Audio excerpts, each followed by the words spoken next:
tried, but it didn't work.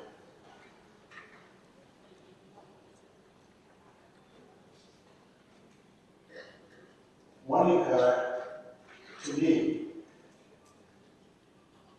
was more than just a daughter. She's someone who has so much love. She's someone who has so much drive in herself. She was an organizer. All our family functions, Monica was there. All our church functions, Monica was there.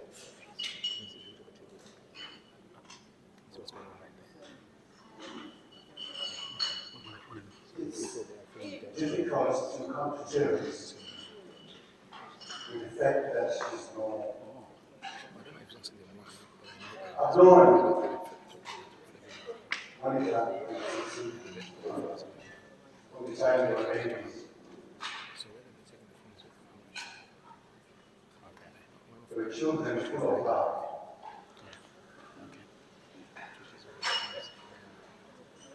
A week or so before Monica went to Zimbabwe, she came to our house and said, Mom and Dad, it's a long time since I last saw you. I've come just to see you. And she had a bouquet of flowers with her.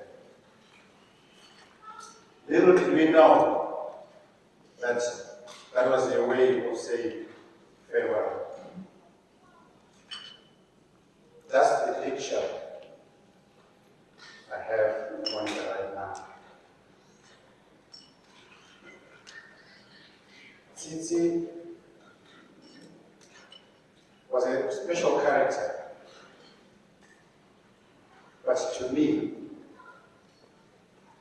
she was a loving kid. When I fell ill in the height of the COVID pandemic, Tsitsi would come with fruit. During lockdown, just to see me.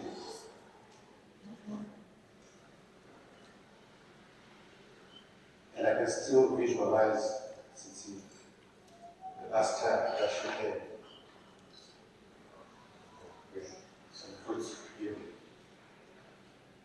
So you can imagine the sort of pain that I know all of us in here are sharing the same pain. Losing these two girls. I'm not talking about Atila because that's an angel who God is just so fit that wanted him. But these two girls, they touched so many lives, particularly in Leicester, where they grew up as youth kids. But in all of our chaplains knew them because they were very active youth participants. So there's a lot that I could say about Monica and Tsitsi. I think if you have seen the booklet that was distributed in church, you have seen their achievements, their ambition, their drive. And I would say they were only starting to live. And this happens. The love that they show, particularly from the parents. I think we all know this is Zendera. And we heard how she's well known all over UK, particularly in the Catholic community, because wherever there's problem, she's there. Wherever there is celebration, she's there. That's how loving she was. And that love transcended into Monica and Tsitsi. So I don't know. When this happened, I just didn't know. I didn't have any words. For a long time, I just couldn't say anything. And even now, I really don't know what I can say. It's still like a dream. And I'll soon wake up. And I'm sure it's the same dream with most of us here. So I would like to say, Monica and Tsitsi, and Gachida, rest in peace. Thank you.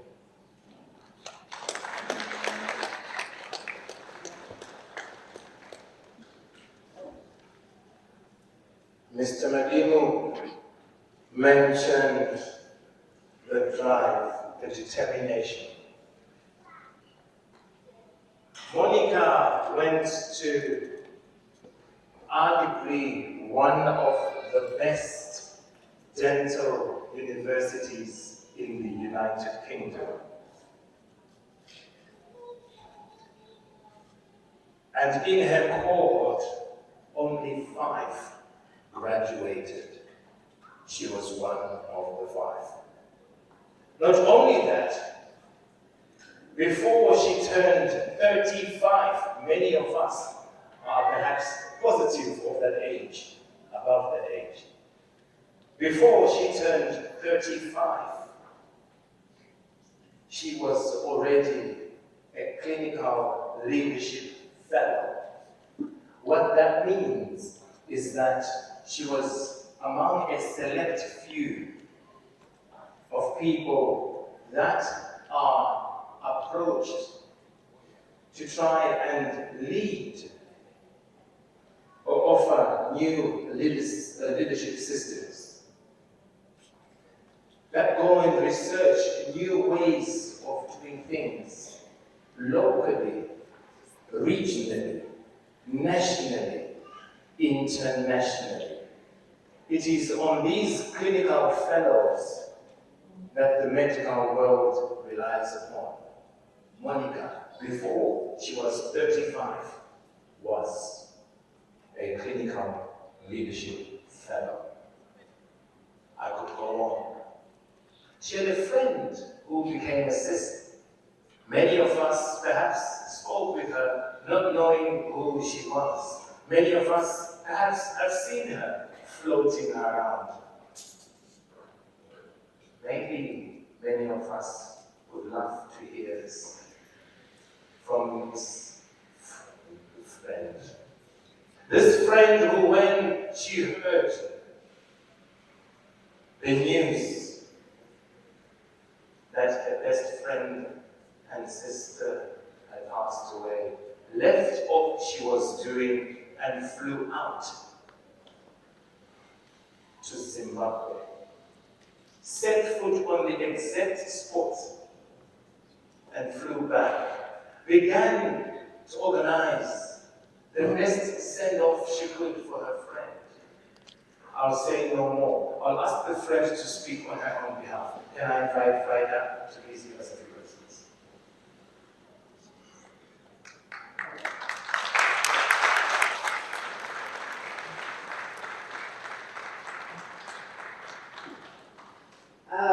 Thank you very much, Sekuru. I'm not going to keep repeating what everybody's already said, but all I'm just going to say, I'll read a little poem in a little bit, but I'm just going to say to you, Brian, Babat Nai, before Monica died, for a very long time, whenever you were in Shaboy, Shamariako, Unuako's right, so Unuamu, this is us now, my guy. This is us. I got you. Anything will look after our baby. Mama. Tanamerako. Talk to mom. She's not listening. Tanamerako. Wow, Dad. We've got this. Tanak. Ajati yako. Shajana ajati yako. Ajati yako. Nobody banana. This is where we are. I just want to thank every single person in this room, everybody online. This has been upfront. This for Monica. The only thing I did attend was Monica's 18th because of the death in the family. But all the milestones she's had, I've planned everything for her. Anything longer. Baby shower, I don't want a baby shower. I'm not a bridal shower. I never had to do. So I'm just, this is God saying, you celebrated each other. You might as well bury her, and I've accepted that. But I didn't do this on my own. I had so many people right next to me. I had people everywhere. I just have the best friend, the best husband, Kawan, that literally, when we got the news, I was sleeping. He woke me up. Because you need to wake up. Because he knew I had to wake up because we need to book flights and go to Zimbabwe. Before I even said we're going to Zimbabwe, we already sorted the childcare and we flew to Zimbabwe. I just want to thank you so much because we went, we sorted things, we came back, we still continued with the hard work. My brothers, Tanaka, Tafara, Brian, Titi, Natalie, honestly, the names are just too many. I'll get into trouble for missing out names, so I'll stop saying people's names. But I just want to thank everybody who made this day possible.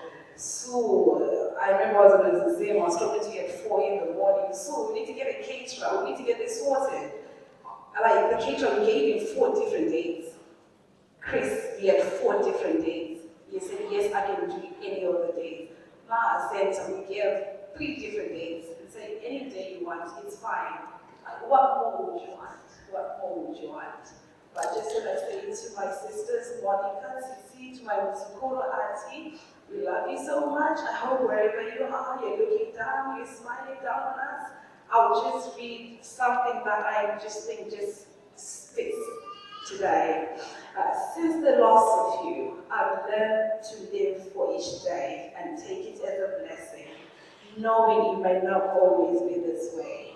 Since the loss of you, I've learned when everything goes wrong to never give up on what is right because it can only make you strong. Since the loss of you, I've learned that even when you're in a lot of pain, you have to get hold of yourself together so you won't feel like you're going insane.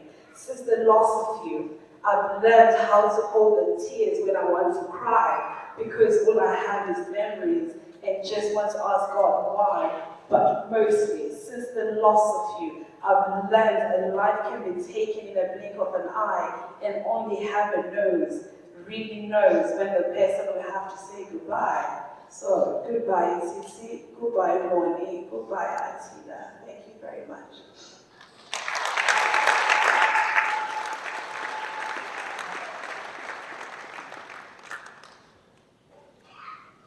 When they say it is good to be part of a community, they mean that in the sense that when there are moments of celebration, they are with you. When there are weaker moments, they are with you. There are ladies in this room dressed in similar attire, similar outfits, similar groups. There are perhaps vocations that they tend to follow. There are perhaps dedications they want to follow. I know that Tsitsi and Monica's mother belongs to one of those groups within the community, within the Catholic Church. And they try to live a life exemplifying the life of Anna from the Bible. So they are referred to as Grandma Anna, Mbuya Anna. That's the group that she's part of. We have that group and many others supporting her. But we also have the leader, the current leader of that guild. I'm going to invite her to say a few words. We are not comments. But we are Anna.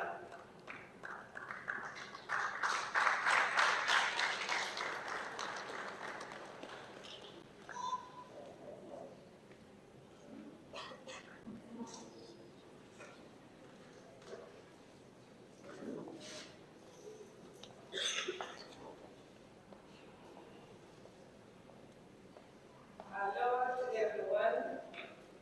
I'm sorry, I'm sorry that I'm going to speak partly in our mother language. Nasi chifas kupara kauma. Sana wea sevatende tarwazisiwa.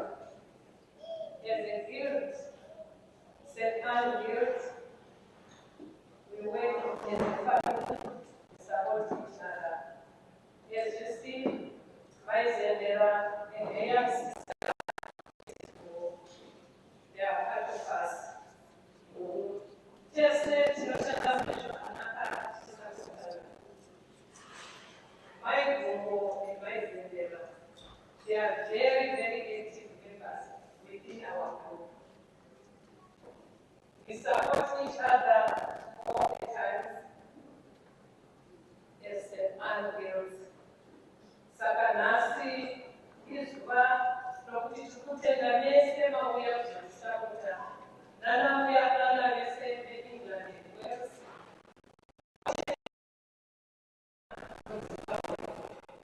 Because when this tragedy happened, we called some members in Zimbabwe and Hawaii to support the family, which they did so.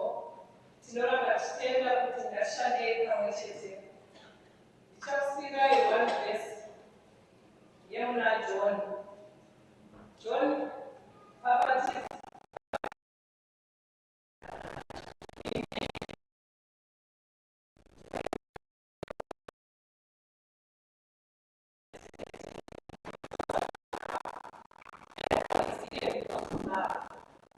We thank you all for coming.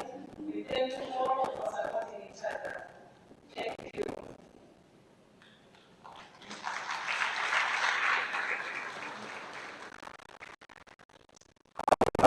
One more person, and then I'll come around, and whoever would like to also share, to share. And we have something as well that we'll share with you in a moment. So we've spoken a lot about Monica. I'm going to ask someone to speak about Atila. Someone from Atila. If you're in the room, please give us a few words. Simple words.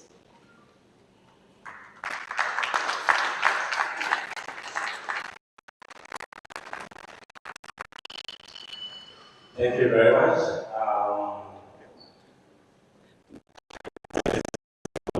Speaking about Atila for this day, because unfortunately when we lost him, they were staying in my house back in Zimbabwe.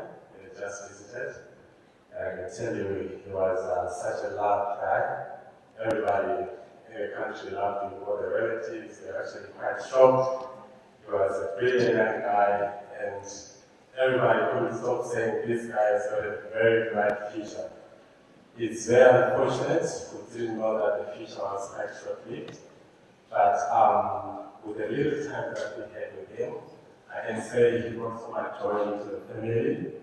Atila's great-grandmother, actually great-great-grandmother, was actually overjoyed.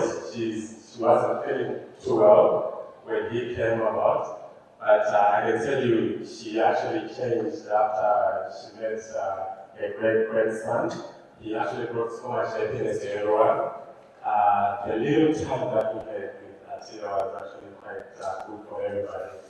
And said I couldn't bring any videos and anything, but if I could show you the story that everybody had, you'll notice we actually lost a very great person.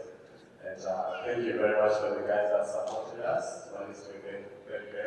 And thanks to my dad as well, that's a special mention. And we are grateful for everything that happened. Thank you very much.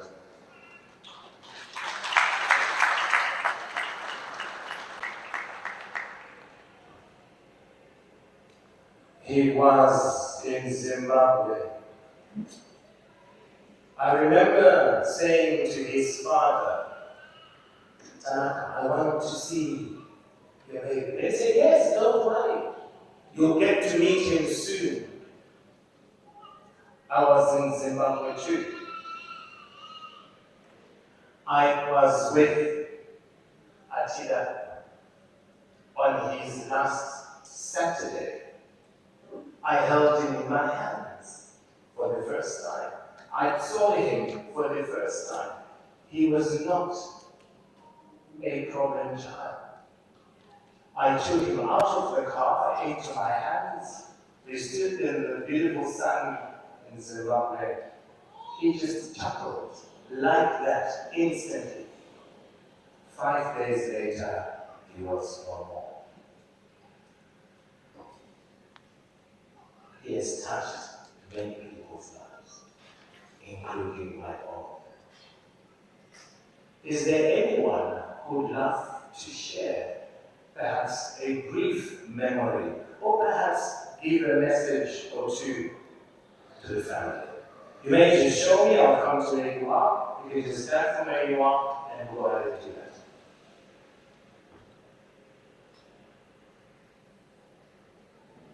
I believe Titi's friend from Australia is here, Mosedi. Mosedi, can I put you on point and ask you to perhaps share one or two?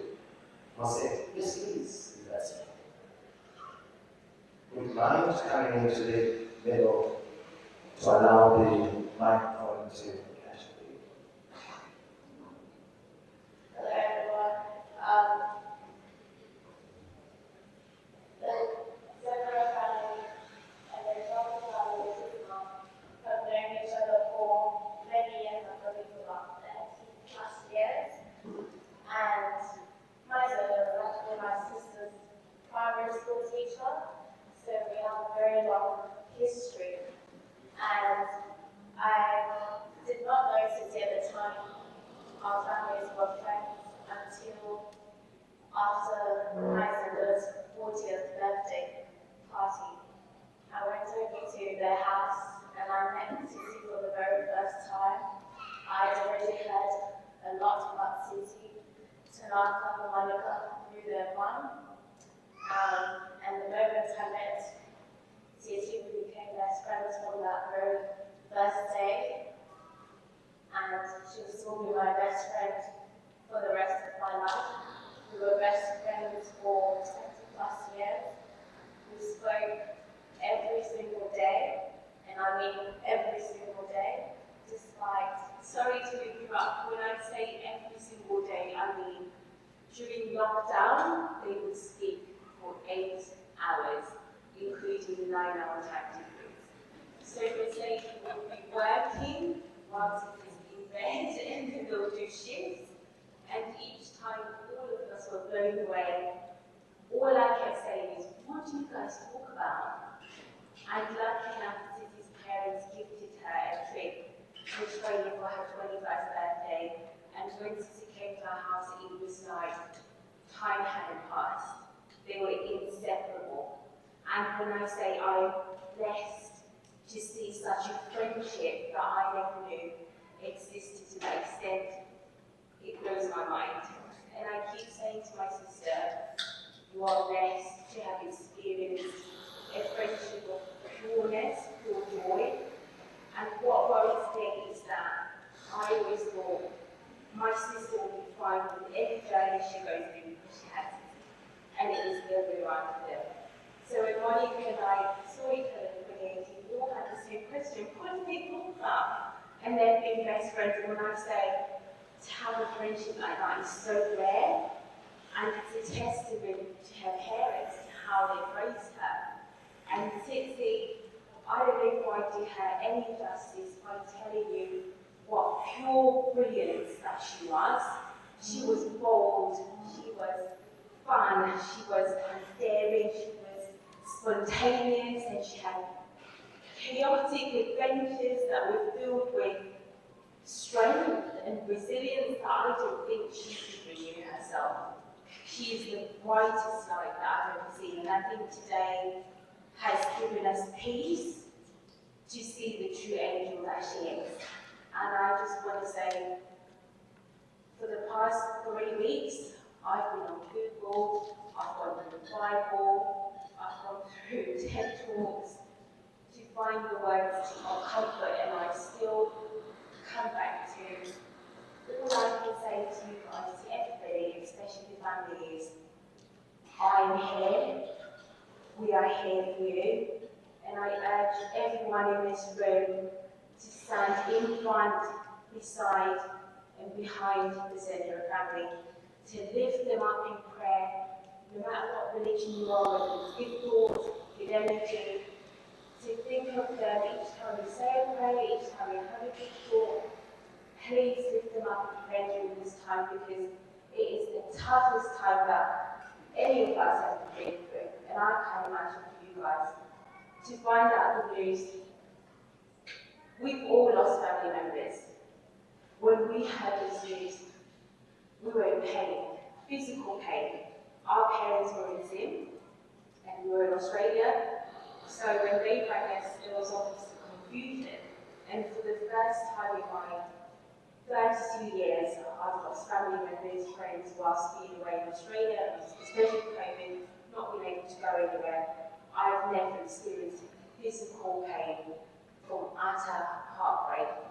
And I cannot imagine what you guys are going through. So I urge everybody in this room, whenever you get a moment, to continue to be there for them. And it might not be in person, but if it's in spirit, we are standing with you in prayer. There is no rest I can give you, but what I can promise you is that we will be there. Whether it's a phone call, whether it's WhatsApp, especially time difference, whether it's a silent prayer, we are here for you. And I'm so grateful that to watch Mercedes' friendship with Tizzy to this day. We came on Tuesday and we're leaving on Friday, and we were telling our managers, I said to Mercedes, don't ask them for time off. Tell them we need to take time off. There was no way we were going to miss this. And that's a testament to your parenting, to everybody's friendship. And I'm grateful that we're here. And I'm grateful that we've had this day. It's a sad day, but please celebrate those girls. Celebrate baby. We didn't get to meet baby. I'm so sorry, Mustafa and Tapu, but today is also a day of celebration. And I want you to leave, hopefully, a page out of Sissy's book. She didn't stand for anything that she didn't like. And she was just so quick-witted and strong and resilient to make any decision of change. And she was funny and enjoyed it the whole way through. And it's inspired me to change my way of decision making. So I hope that gives a little bit of comfort. And again, to the family, we're so grateful to have had this friendship. And today is a tough day, but we still want to celebrate Monica and Tizzy. And I don't know, I'm not saying anything about Monica. I've never got a chance to tell her. I was saying to the guys in the car, I was bullied for a very long time. And when we had Monica, Tizzy, and Snapper moving to me, we were so excited. Because my mum would move these schools to people what I was a lot more familiar with. So when I had Monica, someone around my age, was coming, I was so excited. Not only did I have a friend, I had like an older sister. And I never got the chance to tell Monica this, but she made me cool. She made me feel cool. She was the big sister I ever had. 28 years, we caught up in conversation, and I never got to say that to her. She made such a difference in all the weeks going through school, not being anybody going through all of that changing condition. Weekends, she always was in Satan. So every weekend together, but she would always say, come over for an auntie, so I'm really happy to get say that, and I don't want to not say that today. Thank you so much. Sorry, Anne.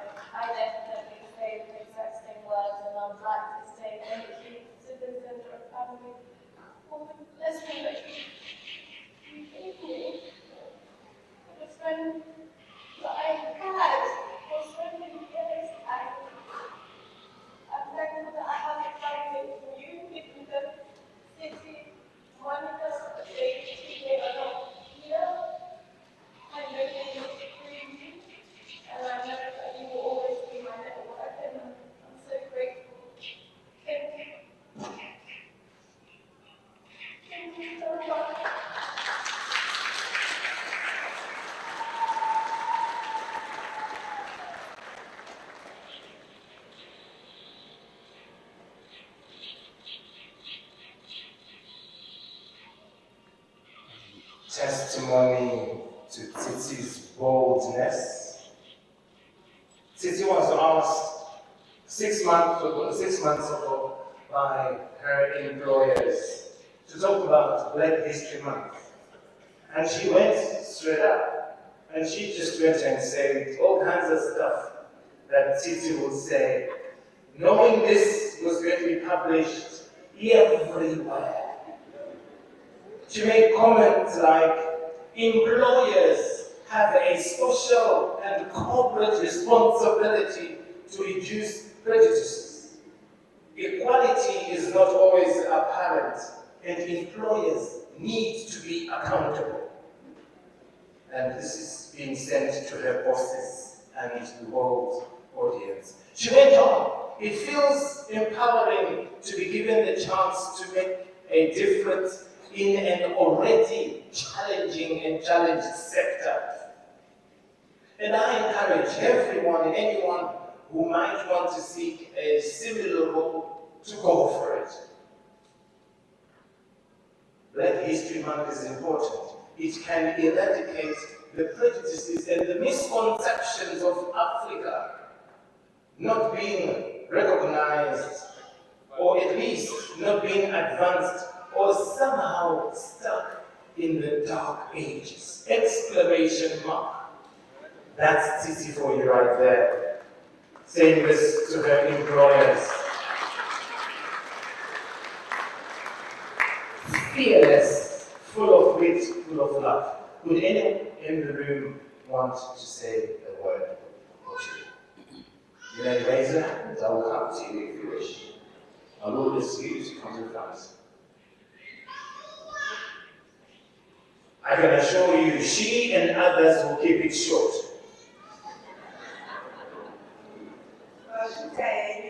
Thank you. I do take a look at words. I see Yamona Shara, experience and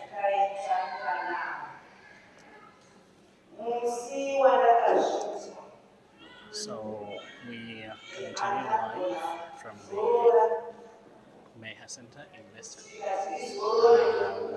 Underway is a post-burial reception for the three Zimbabweans who tragically died in Zimbabwe on 29th of April in a road accident. They traveled to the country to attend memory service for their grandmother. Three family members died. It was Monica, who's 35 years old, her sister Titi, 29, and the grandchild, Atiga, was just 9 months old. So we're going to stop this live broadcast for now. Just getting testimonies from people who are all three. But as soon as we have something else going on, we'll be back up to bring it to you live again. Thank you for joining us.